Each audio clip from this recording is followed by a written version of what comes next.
up. I think you can see why we delayed this by one day. This wind is crazy, and tomorrow it's supposed to calm down, so we'll take off tomorrow morning instead.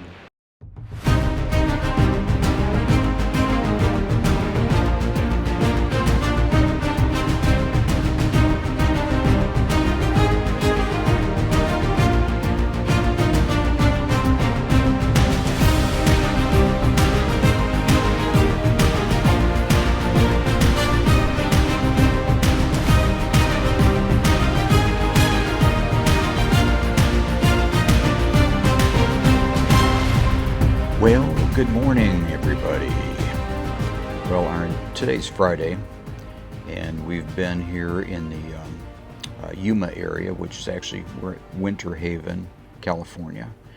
Our intention was to go to Mexico. Judy was going to have some dentistry done, but as we got ready to go, I discovered that my passport was expired, and so rather than do that, her go down there, get that work done without me being with her, we decided to cancel that, and we decided to stay here and enjoy the weather since it was cold and windy back in Iowa.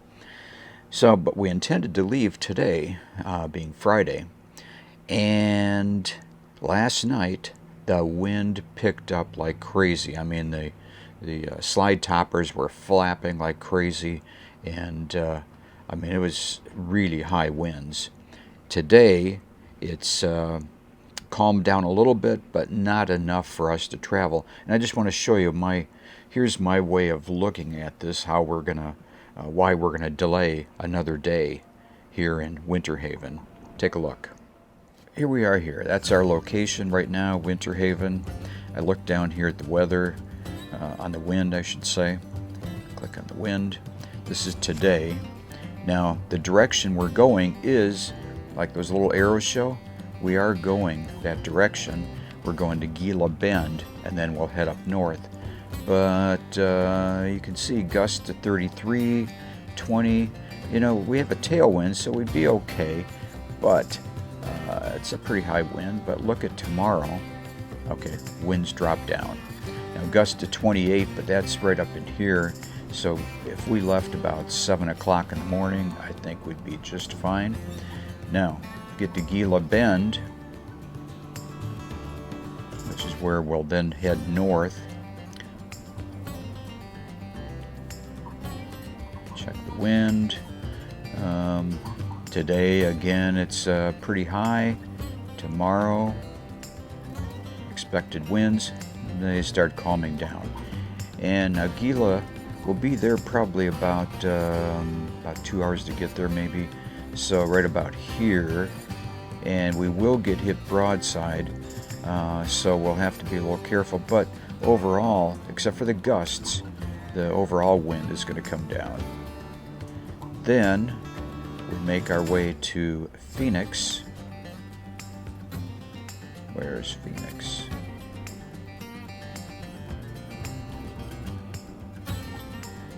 Wind. Okay, again today up pretty high, but tomorrow, of course, everything's coming down again. And let's see, there we go. And so getting there maybe around noon or so, you can see them just fine, no problem. Then making our way, and direction-wise, we're heading sort of that way, so it's not too bad. Not too bad. The wind direction is going to be okay. Now, when we take a look at Flagstaff, which is our final destination,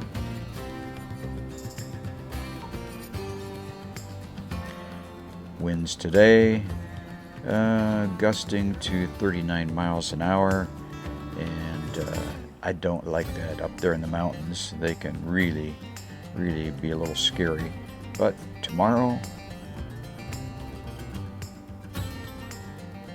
calms down. Gusting to 30 is still bad, but 6 to 15, and we'll be there about there.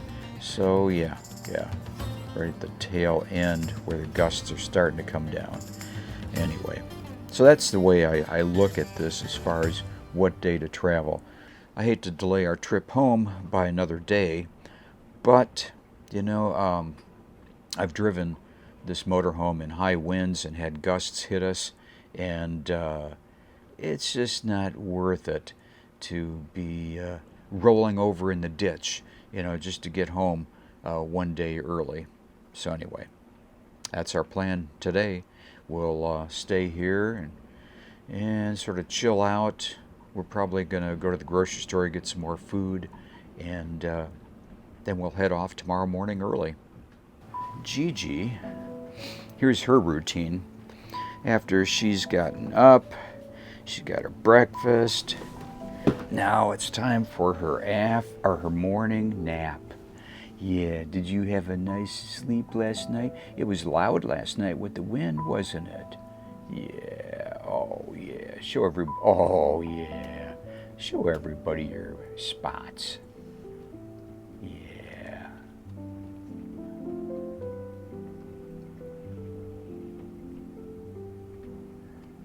Good girl.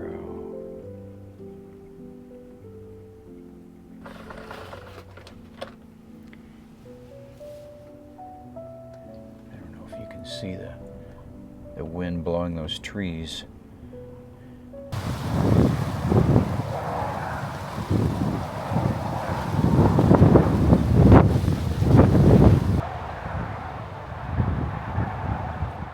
The next day.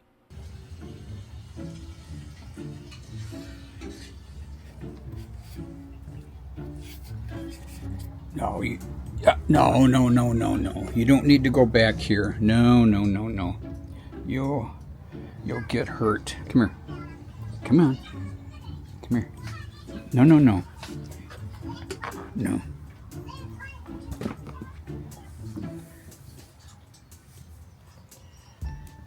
So, here's what she's already done with her bowl. I had it up here, and she scooted it and dropped it down there on the carpet, which I had to clean up.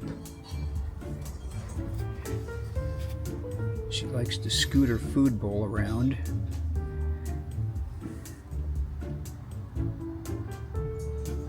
But she's had her chunk of lunch now. Whoa! You ready to travel? You ready to go? Okay. All right. Well, here we are this morning. We just filled up, and for some reason, that semi pulled into this gas lane, and now he's getting towed out. And so we sit here waiting because I can't move. There's Judy.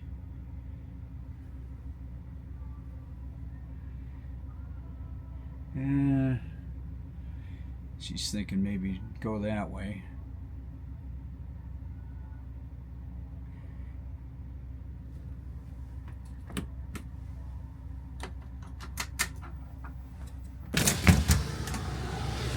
Next to the truck, do you think you could make the turn and go that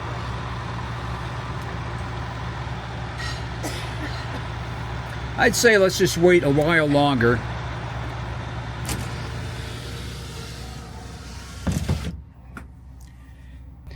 And last night was fun. So Gigi, okay, if you're squeamish about cat turds, go ahead and go forward past this section. And you're clearly looking for cat turds right now. So anyway, Gigi went to the bathroom back there, and she came out, and she started to do a little bit of a scoot. So quickly, I had to capture her, get her on the side, on her side, and get a paper towel out and pull a turd out. It came out clean. Well, not clean, it came out intact. No mess. Gigi was happy. She stopped, trying to scoot and pay attention to her butt. So anyway, there's just never a dull moment on the trip. So we'll wait here. Judy was thinking maybe I can do a big turn, but I don't know. That's awful tight. So I'm going to wait a while longer. If that car, that white truck would move. Oh, here, let me show you. If that white truck up there would move, I could get through there, but with him there, that sort of blocks it. So we'll see. Bowlegged Tex, also known as Scary Tex to some travelers who have come across him at night. He's a 20-foot tall bow-legged cowboy statue that stands with his readied revolver in Conlen, Texas, at the south side of U.S. Highway 54 near the junction with U.S. Highway 807. Now, while Conlen's cowboy statue is not a native of his current town, he is a Texas Panhandle original. As noted by the Dalhart Texan, the bow-legged cowboy was originally built by local businessman John Melton and his brother in the 1950s as an iconic entryway to the Texas Cowboy Cafe.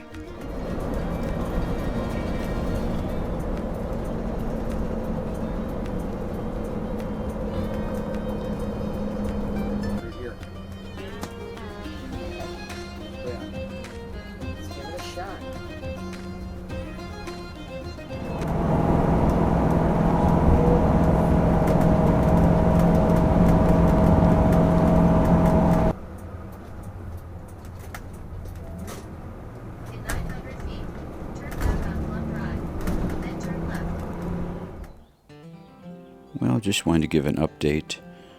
Here it's the day after. We just got home last night, and Gigi has been extremely happy.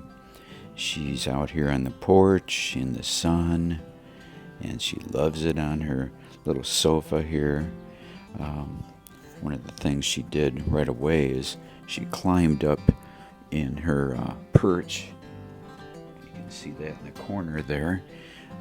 At the top level, she likes to sleep up there, but she also likes to sleep right here on the sofa. We've got this on the porch, and she's very happy. She slept on my feet all night, and she loves the bed, and she went running around the house, and as soon as she got home, and yeah, she's very happy. Very happy to be home again. I mean, you can really tell. She likes the routine. She's been to all her favorite haunts, her chairs, wherever she likes to sleep and lay and look out the window. She's spotted a couple rabbits in the backyard already and alerted us. So she's on alert. Right, Gigi? She's doing her morning nap right now. And this is where I come and I'll look at my email and stuff like that out here on the porch, and she likes to come out here with me and get in the sun and relax. Well, we made it home, safe and secure. Notice that we have an awful lot of bugs on the front of the coach. So I'm going to have to do some washing and scrubbing to get them all off. I mean, there are millions of flies and little bugs. Let me just tell you a recap of how the trip went. First off, the wind, because I analyzed the wind ahead of time, and we delayed our trip by 1 day, leaving from Yuma to come up here to Des Moines. I delayed it 1 day on the whole trip. That was excellent. That was the best idea, because the winds were so high that very day we were going to leave, we were going to have problems. And it sort of took us 5 days to get home if you count going to Yuma. But then from Yuma, we made it home in 4 days. Yuma to, Holbrook, Arizona, which is just past Flagstaff. And that was about 400 miles. And each day, it was a long day of driving. And then Holbrook to Tucumcari, we stayed there. And then Tucumcari to just past Wichita. Now in Wichita, and then Wichita to Urbandale the next day, so 4 days. We decided just to stop at this the service rest area on the tollway, which is very nice place, although it was slightly at an angle. We hadn't done this in a while, but so I ran the generator because I figured, we're going to need the furnace, and of course the refrigerator will drain the batteries if you don't run the generator at night. Now in the daytime, with the solar panels, no problem. I look at the battery and it's like 13 volts the whole day while there's sun. But as soon as that sun goes down, then the voltage goes down, and we were at 12.5, 12.6, 12.5, and I saw it at 12.4, and like, what's going on? The generator's not charging up the batteries. So I stayed up for a couple hours reading on the Facebook groups, Tiffin and Open Roaders, and trying to figure out, and I did all the things they suggested. Nothing fixed it. What was happening was the refrigerator was running and the microwave was running, but it was running based off of the inverter, and I made sure the inverter was turned on, and so it was running, but it was also draining the battery. And I had the generator running, but it wasn't having its normal effect. You'd start up the engine on the motorhome, and the batteries would charge. Now, on the way home, our last day, after that, spending that night, and fortunately it didn't get too cold, so we were okay. But I couldn't make coffee the next day because I normally turn the generator on for that. I stopped along the way home from Wichita to Urbandale to make an espresso, and I turned the generator on. Lo and behold, it started working. So somewhere along the way, it decided to fix itself. Now, I don't know if that's a loose connection or if it was the transfer switch and the bouncing, which, by the way, there's a lot of bouncing on the road because these roads, not all of them, not all the sections, but a lot of them have potholes. My whole drive on the way home was avoiding the potholes, and because when you hit some of those potholes, it's just jarring for the motorhome. And so that was probably the biggest issue. So overall, wind, no problem at all. I had 1 second of a gust that got me just a little concerned, and I had to quickly adjust for it, but that was it. Holbrook, Arizona, which is near just past Flagstaff, to Tucumcari, we had some high wind speeds, but it was a tailwind, and boy, did that improve the gas mileage. At some points I was barely touching the gas pedal, and we're just zooming along. And since I've got the Jeep now, speed-wise, I don't have to worry about. Normally I try to stay at 62, and I would never let it go over 65 miles an hour because the Chevy Equinox said never go over 65 miles an hour in flat towing, otherwise you'll ruin the transmission. So I was very careful about that. Even going downhill, I'd have to adjust to make sure I didn't go over 65. With the Jeep, that was one less worry. So I was going 64, 65 miles an hour normally, and if it hit 70 on the way down a hill, I didn't care. So anyway, that's a bunch of information, and I thought I'd share that with you. We're glad to be home, but the process now is, of course, cleaning the outside of the motorhome, emptying the motorhome from 5 months of living in it to going back in the house. And is it nice in the house? Nice and big, and yeah, we enjoy it, and Gigi loves it. All right, let me show you where I am so far in unloading. The very first thing, of course, we do is go to the refrigerator, get all the food out, and that has been done, although we'll have to do some... Oh, you see now, that's The refrigerator's dark. You saw me turn on the inverter switch out there. Sometimes what you have to do, let's go up here, oh there's a spider web, is turn on the inverter here. So I'm going to turn this, right now it says off.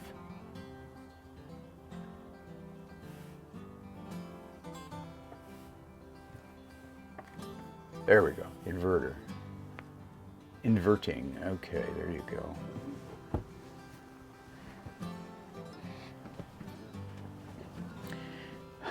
Oh yeah, microwave light is on. I can hear the refrigerator. Refrigerator light is on. It's dirty, but we can clean it, but it's emptied. So, got that emptied. We have the pantry. I must have it locked. There we go. Pantry is emptied.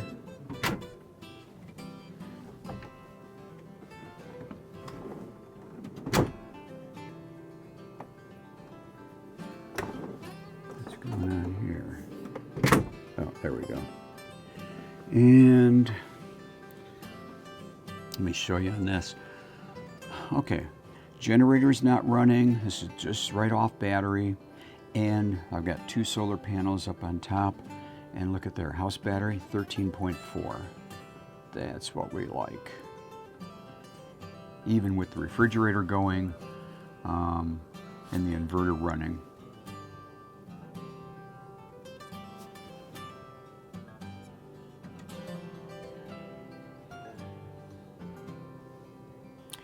Pretty much in Indio, we were hooked up to electricity, and you can see propane. I got propane filled out there once, and I think it was like $80 to fill up the propane out there in Indio. And other than that, when we'd have to have the heat on at night, I'd use the heat pump and just have the heat pump in the front working. And I'd keep it like at 65 at night, and in the daytime, if it was cold, you know, put it up to 70, especially in the morning. In the morning it used to be cool, but you'd warm it up real quick once you turn it up to 70 and then turn the fireplace on. So that worked out very nice and very efficient. Electricity bill in Indio, I think, was at the high, maybe 150 per month. 140, 150 was probably average, something like that.